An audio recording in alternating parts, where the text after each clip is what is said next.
भाव समाधि लग जाती है। अक्रूर जी बार बार सोचते हैं मैं कन्हैया का दर्शन करूंगा, मैं प्रभु का दर्शन करूंगा। भगवान को सोचते सोचते भगवान की समाधि लग जाती है, भगवान के नाम में बह जाते हैं, घोड़े रुक जाते हैं। 2 घंटे में समाधि खुलती है, फिर चलते हैं, 5 मिनट में फिर लग जाती है। ऐसा कर करके पूरा दिन बीत गया। रात्रि में पहुंचे और रात्रि गोधूली बेला में मेरे सरकार गायों को धोवन कर रहे थे, गायों को बांध रहे थे। परीक्षित, भगवान के गायों के चरणों से धूल निकलती है तो भगवान के रक्त रंगित हो गए शरीर पे पड़ती है, वो ऐसे चमकती है जैसे मोती चमक रहे हो, ऐसी चमक रहे हैं। भगवान गौ धोवन करते हैं, करके आए, अक्रूर जी को देखा, अक्रूर जी को प्रणाम किया। दोनों कृष्ण बलराम ने सारा वृतांत अक्रूर जी ने कृष्ण और बलराम को बताया। कृष्ण और बलराम ने दोनों अक्रूर जी से कहा काका जी एक काम करो, तुम ये मैया को मत बताइयो, बाबा को मत बताइयो, इतना ही बताइयो उन्हें तो महाराज मेला लगना है मथुरा में, हम सब मेला देखने जा रहे हैं, लड़ाई झगड़े का कुछ मत बताइयो। अक्रूर जी ने कुछ नहीं बताया। रात्रि में विश्राम किया और रात्रि में मैया यशोदा से और नंद बाबा से कहा। नंद बाबा, मैया तो पहले थोड़ी मना करने लगी। नंद बाबा बोले एक काम करो, बहुत दिन से हमारे कन्हैया बलराम बाहर भी नहीं गए, सभी ब्रजवासियों को लेके हम मथुरा पहुंचते हैं, मेला दिखा के परसों वापस ले आएंगे। मैया बोली लेकिन मैं अपने पुत्र को, लाला को अपने नेत्रों से कभी दूर नहीं कर सकते। लेकिन नंद बाबा बोले हम भी जाएंगे साथ में, दिखा लाएंगे, कहा जाता है छोरा है, कभी कभी घूम लेगा तो क्या बिगड़ जाएगा। मैया बोली तो ठीक है, अगर तुम जा रहे हो साथ में तो चले जाओ।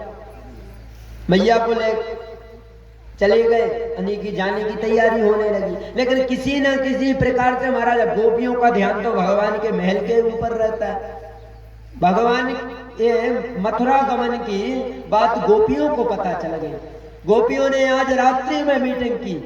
मैंने सुना है कोई अक्रूर नाम का व्यक्ति आया है भगवान को लेने। अरे जिन सरकार की मैं नेत्रों को भ्रकुटी बंद होती है तो ब्रह्मा को 1000 बार गालियां देती है गोपी। ब्रह्मा ने ठीक नहीं किया है, मेरे भ्रकुटी बना दी है। भ्रकुटी जब आंख मिचती है तो प्रभु के दर्शन नहीं होते हैं, प्रभु की दर्शन में बाधा बनती है। तो बताओ वो समय हम बर्दाश्त नहीं कर सकते, फिर तो ये परसों के लिए लेके जा रहे हैं कन्हैया को। अरे कन्हैया कम से कम गाय चराने के लिए वन में जाते हैं तो शाम को दर्शन होगा, ये हमारे अंदर लालसा रहती है। लेकिन अब तो ये क्रूर मथुरा ले जा रहे हैं, अब तो महाराज की क्या कैसे होगा। सभी गोपियों ने प्लान बनाया कि महाराज पहले हम अपनी मृत्यु शरीर को त्यागेंगे, फिर लेके जाने देना, या ना हम जाने नहीं देंगे। क्या किया जाए। रोड पर ही महाराज जिस रास्ते से अक्रूर जी को भगवान कृष्ण और बलराम को लेके जाना तो उस रास्ते में गोपियां बिछ गई महाराज। अक्रूर जी कहते हैं हम 4 बजे यहां से निकलेंगे ब्रह्म मुहूर्त में, जिसलिए कोई ज्यादा वो नहीं करेगा। और भगवान ने क्या किया, सभी गोपियां महाराज 3 बजे से ही आके रास्ते में पड़ी हैं। अक्रूर जी का रथ सुबह प्रातः काल में जैसे ही निकलने के लिए तैयार हुआ तो देखा कि रास्ते में गोपियां पड़ी हैं। गोपियों को देख के रथ रोक लिया। रथ रोका तो गोपियां सभी लोग अक्रूर जी को सुनाने लगी। सुखदेव जी कहते हैं परीक्षित भाव था, अक्रूर भी सोचने लगा इतना प्रेम। आगे कथा आएगी। उद्धव जैसा महाराज परम ज्ञानी बृहस्पति का शिष्य कैसे पागल हो गया प्रेम में, बार बार। क्या भाव है गोपियों का, क्या बताऊं महाराज। भगवान ने समझाया, बोले देवियों मैं आज जा रहा हूं, कल मेला देखूंगा, परसों वापस आ जाऊंगा, क्यों चिंता कर रही हो। गोपियों ने जब सोचा कि मेरी सरकार ही जाने के लिए तैयार है तो हम रोकने में बाधा नहीं बन सकते। गोपियों ने रास्ता दे दिया। अक्रूर ने इतनी तीव्र गति से रथ को बढ़ाया कि महाराज हवा में बात करने लगा। गोपियों ने जब तक देखा कि झंडा दिख रहा है, ध्वज दिख रहा है, जब तक देखती रही, निहारती रही। गोपियों का ये प्रेम अक्रूर जी में देखा। रास्ते में सोचने लगे कि महाराज इतना प्रेम। भगवान समझ गए कि अक्रूर जी के भी अंदर माया मोह हो रहा है। तो भगवान ने कहा काका भूख लग रही है। बस अक्रूर जी समझ गए, बताओ ये अभी से भोजन मांगने लगे। युद्ध में तो कई दिन भोजन नहीं मिलते हैं। भैया गलती है कि हम इनको वापस करा रहे हैं। तो मथुरा और वृंदावन के बीच में एक अक्रूर घाट बना हुआ है, जहां पर अक्रूर जी ने स्नान किया यमुना जी में। अक्रूर जी स्नान करने लगे, डुबकी लगाया तो वही कृष्ण रथ में बैठे और वही कृष्ण और बलराम दोनों जल के अंदर दिखने लगे। अक्रूर जी ने देखा तुम्हारा रथ में बैठे हैं और वही जल में दिख रहे हैं। अंत में भगवान ने अक्रूर जी को दर्शन करा दिए। अक्रूर जी समझ गए ये तो स्वयं नारायण, और निर्भय होके आए।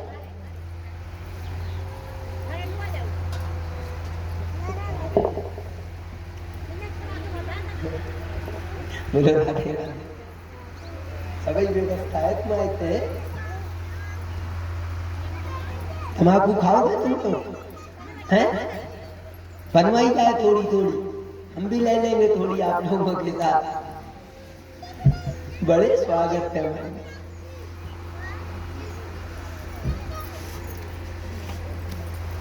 अक्रूर जी ने समझ में आ गया स्वयं नारायण है, और अक्रूर जी मथुरा लेके आए। भगवान के लिए रंग महल में रखा गया। संध्या काल वेला में भगवान संध्या भगवान जब वहां से पहुंचे तो ब्रह्म मुहूर्त में निकल के मध्य वेला में वहां जाके पहुंचे। भगवान ने विश्राम किया। संध्या काल वेला में भगवान भ्रमण करने के लिए निकले तो ब्रज के जो मथुरा वासी थे उनको पता चल गया। मथुरा वासी में जो महल पर माताएं खड़ी है, बहन खड़ी, सबको पता चल गया महाराज पूतना मारने वाला आ गया, अगासुर बगासुर मारने वाला आ गया। तो महाराज कंस ने आदेश दिया था कि कोई भी कृष्ण और बलराम का स्वागत नहीं करेगा, लेकिन किसी पर रहा नहीं गया महाराज। जब भगवान निकलते हैं तो लोग छत पर खड़े होकर प्रभु के ऊपर पुष्पों की बारिश करते हैं, और भगवान ऊपर देखते हैं तो लोग भगवान की मूरत सावनी सूरत देख के मोहित हो जाते हैं।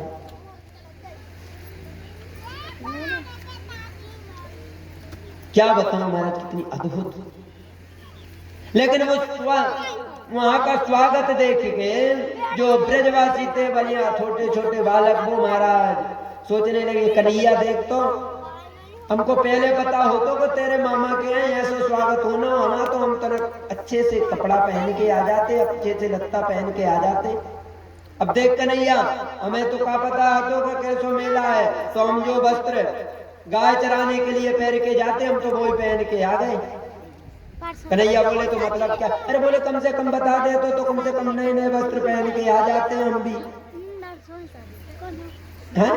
भगवान बोले कोई बात नहीं, वस्त्र मामा कोई गांव है हम यहीं पे दिला देंगे, चल। और भगवान धोबी घाट पर इन ब्रजवासियों को ले गए। वहां पर एक धोबी है,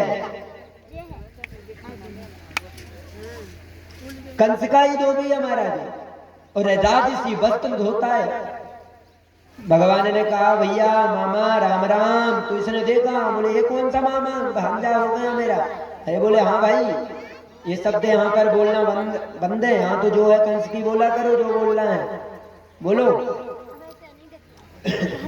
अरे बोले हम वृंदावन से आए हैं और हमारे जो कंस हैं वो मामा है, ये इसको पता था। बोले अच्छा उनके यहाँ आए हो, तुम ही हो कृष्ण और बलराम?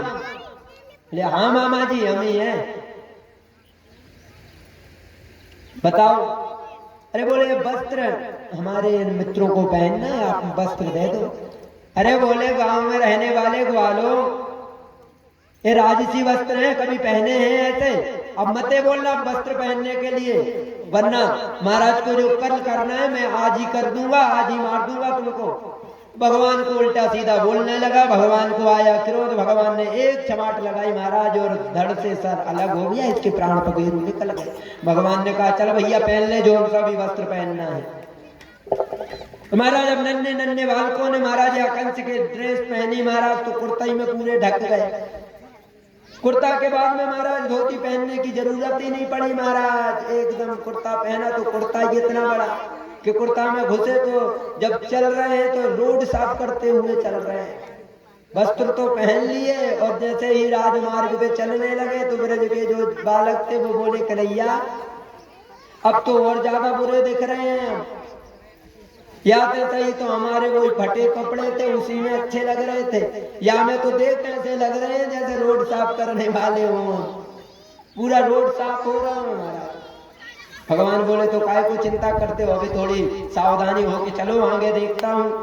तो आगे महाराज एक दर्जी था, इसने इस रजिक इस धोबी का खेल देखा था, तो ये महाराज पहले ही भगवान के यहाँ के चरणों में गिर गया। अरे बोले भगवान जो हो तो हो, ये वस्त्र कहते उल्टे सीधे पहन रहे हो, चलो हमारे साथ हम तुम्हें बढ़िया वस्त्र बना दें। भगवान बोले राम तेरो भला करे चल। भगवान सभी ब्रजवासियों को ले गए, इसने एकदम फिटफाट वस्त्र बना दिए और सबके सब ब्रजवासी खुश हो गए। भगवान बोले हाँ भैया बता अब और क्या कमी रह गई है। अरे बोले देखो हम ब्रजवासी हैं। जय राधे राधे राधे।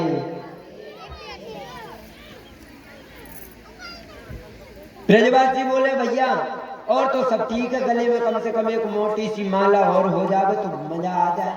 भगवान बोले काय को डर रहे हो, चलो हमारे साथ। तो एक माली है हमारा सुदामा नाम का माली, ये माली है शुरू से ही है भगवान का परम भक्त है, भगवान का बड़ा उपासक है। और बता दूं कि यही माली निषाद राज बन के आया है राम दरबार में। भगवान से इसने यही मांगा था कि हर बार सुमित बन के आऊं महाराज, अगर मैं बड़ी जात में जन्म लूंगा और राजघराने में जन्म लूंगा तो प्रभु आपको भूल जाऊंगा, इसलिए यही वरदान देना कि आप अपनी भक्ति से वंचित नहीं रखना। और कम जाति में सुकृत जाति में हमारा जन्म होना चाहिए नाथ, और धन संपत्ता ज्यादा मैं भूखा भी नहीं मरूं और प्रभु कमाई होती रहे और आपकी भक्ति मिलती रहे। भगवान राम ने इसको भी यही वरदान दिया था। क्या बताऊं महाराज, वही भक्त यहाँ आके भगवान की उपासना करने, भगवान को देख के महाराज जितनी माला थी ले आया। बोला सरकार आपकी आज्ञा हो तो माला पहना दूं सबको। भगवान बोले अरे भैया तेरो भला करे भगवान, जल्दी पहना। तो भगवान को एक मोटी सी माला पहना के सभी ब्रजवासियों को माला पहना दी। ब्रजवासी बोले कि नैया और तो सब ठीक है, अब तक खापा हुआ चंदन हो लग जावे तो आनंद आ जावे। भगवान बोले तो चलो आगे देखते हैं। तो एक शैलेंद्री करके कुबड़ा जैसे बोलते हैं, कोबड़ी, वो आ रही थी, इसका नाम है महाराज शैलेंद्री। लेकिन 3-4 जगह से टेढ़ी मेढ़ी कुब्जा कामड़ी सी है, तो इससे लोग इससे कुबड़ा कुबड़ा बोलते हैं महाराज। ये आ रही थी सामने से, कटोरे में चंदन लिए थी। भगवान ने देखा ये जा रही है चंदन लेके, कहां? बोले कंस के द्वार में, क्योंकि इसका चंदन घिसा हुआ बड़ा सुगंध देता है, बड़ा शांति देता है। कंस की दासी है। भगवान ने इससे कहा अरे सुंदरी शास्त्र नाम तरे ये तब सुंदरी बाल कंबही, अरे सुंदरी कहां? और इसने अपने जीवन में सुंदरी नाम सुना ही पहली बार था, क्योंकि ये तो कुबड़ी कांबड़ी सी थी, तो महाराज कोई सम्मान से नहीं बोलता था। भगवान ने जब इससे सुंदरी कहा महाराज तो चके तके तो हो गई, बोले ये सुंदरी कौन बोल रहा है हमसे? भगवान की तरफ देख के मोहित तो हो गई। भगवान ने कहा कहाँ जा रही हो? तो इसने अपना परिचय दिया, महाराज मेरा नाम शैलेंद्री है, लेकिन मैं कुबड़ी हूँ इसलिए लोग मेरे से कुब्जा बोलते हैं। कंस की दासी हूँ और उसको चंदन लगाने जा रहे हैं। भगवान बोले अभी तक मामा को बहुत चंदन लगाया, मामा का राज शासन खत्म होना है, अब भांजे को लगाओ चंदन। तो इसने जो कंस को चंदन लगाना था ये भांजे को और पूरे ब्रजवासियों को लगा दिया। अब ब्रजवासी बोले देख कन्हैया जाको थोड़ो भी आप तेरो नाम जप ले बाको तो तुम तीनों वैकुंठ को वास बना दो, या न तो तुमको चंदन लगाओ, कितने भाव से यहाँ पे कृपा करो। भगवान बोले तुम ब्रजवासी बोल रहे हो तो अभी करते हैं। और भगवान ने क्या किया कि उसकी एक हाथ कमर में लगाया, एक थोड़ी में लगाया, एक दाहिना पैर इसके दाहिने पैर के अंगूठे पे रखा, बायां पैर बावने, और महाराज एक झटका लगाया तो ये कोबड़ा महाराज सुंदरी पर्वतम में तममाई यत्र देवता, देव सुंदरी बन के प्रकट हो गई। ब्रजवासी बोले कन्हैया ये अपनो वृंदावन ना, ये का हरकत कर रहे हो, मथुरा है। भगवान बोले देख तो मेरी लीला अभी, और देखते देखते परम सुंदरी बन गई। भगवान ने कहा जाओ, सुनने तो ये बोली सरकार जब तक मैं कुबड़ा थी ना, संसार ने अपनाया नहीं, संसार के लोग मेरे से घृणा करते थे, कोई ने सम्मान से नहीं बोला है, आज तक नहीं प्रभु किसी ने कृपा की, और आज मैं इतनी सुंदरी बन गई तो सरकार आप अपनी सेवा में लगा लीजिए, और ये भगवान की दासी बन गई। बोलो राधे राधे। देखो जब तक तुम संसार के काम की हो, संसार प्यार करेगा, संसार मानेगा तुम्हें, और जिस दिन संसार से दूर हो जाओगे, संसार की तुम कोई काम की नहीं। चाहे तुमसे कोई कितना भी प्रेम करता हो, लेकिन अगर तुम संसार के काम के नहीं हो, संसार तुम्हें नहीं अपनाएगा। और मैं कहता हूं कि तुम संसार के काम के हो चाहे नहीं, लेकिन प्रभु की अगर याद करते रहोगे, प्रभु के काम के तो पर हमेशा बने रहोगे। बोलो राधे राधे। इसलिए संसार के बन सको चाहे ना बन सको, लेकिन परमात्मा की बन के रहना। और परमात्मा की कब बनोगे? निर्मल मन जन भावा मोह सर सिद्ध कपट नहीं भावा। महाराज निर्मल मन रखो, किसी के भाव कपट मत रखो। राममय देखे जगत, हर जगत में तुम्हारे लिए राम के दर्शन होने चाहिए, प्रभु की भावना होनी चाहिए। ना जाने किस भेष में नारायण मिल जाए। जब हम लोग पत्थर में नारायण को देख सकते हैं, तो क्या महाराज जीवों में नहीं देख सकते हैं? पत्थर को तो तुम रख के महाराज नारायण बनाओगे, और महाराज बुकरा बकरा भैंसा सबको खा जाओगे, उनमें नहीं है नारायण। सब में नारायण देखो। बस भगवान को प्राप्त करने का, और एक कथा सुनने का, कथा करने का, यज्ञ करने का, भगवान को प्राप्त, ये सब साधन वहीं पर जाके खत्म हो जाते हैं। हर एक साधन यही बताते हैं कि प्रभु में प्रीति लगाओ, हर एक जीव में परमात्मा का वास देखो, परमात्मा का प्रेम देखो। यही हर एक कथा की महत्वता है। बोलो राधे राधे। कुब्जा का उद्धार किया। आगे चल के भगवान ने रंगमंच में पहुंचे, तो रंगमंच में देखा एक बहुत विशाल कायम महाराज धनुष रखा हुआ है। भगवान ने कहा इसको उठा के देख लें, तो द्वारपाल बोले देख लो अगर इच्छा। और हंसी हंसी में ही परीक्षित भगवान ने वो धनुष उठाया, फिर चढ़ाई महाराज, वो धनुष टूट गया। उसकी आवाज, इसकी झंकार इतनी तेज हुई कि कंस के द्वार तक पहुंच गई, और कंस महाराज आसन हिलने लगा, कंस गिर गया नीचे। कोई दौड़ा दौड़ा गया, बोले महाराज वो आया पूतना मारने वाला, उसने धनुष उठाया और तोड़ दिया। कंस कहता है मेरी गारंटी खत्म, क्योंकि जब ये धनुष दिया था, जब ही मेरे से कह दिया था कि धनुष तोड़ने वाला तेरे को छोड़ेगा नहीं, अब मैं मर जाऊंगा। समझ गया और भयभीत रहने लगा। अब तो महाराज इतने सपने भी आने लगे, सोता है तो सपने में दिखता है कि मैं गधे के में बैठ के दक्षिण की दिशा में जा रहा हूँ, मेरे को तेल से नहलाया जा रहा है। अजीब सपने देखने लगा, सोचने लगा। दूसरा दिन हुआ, आज कंस की सुरक्षा बढ़ गई महाराज। बड़े बड़े पहलवानों को बुलाया, चाणूक, मुष्टक, अंगशोत, महांत्रेय, तेजताप। महाराज जो पहलवान आए वहां पर, एक पहलवान में महाराज 100 हाथियों का बल। इतने बड़े बड़े, सुखदेव जी गा रहे हैं, सुखदेव जी कहते हैं। और महाराज एक कुबरिया पीठ हाथी है महाराज। कुबरिया पीठ हाथी में महाराज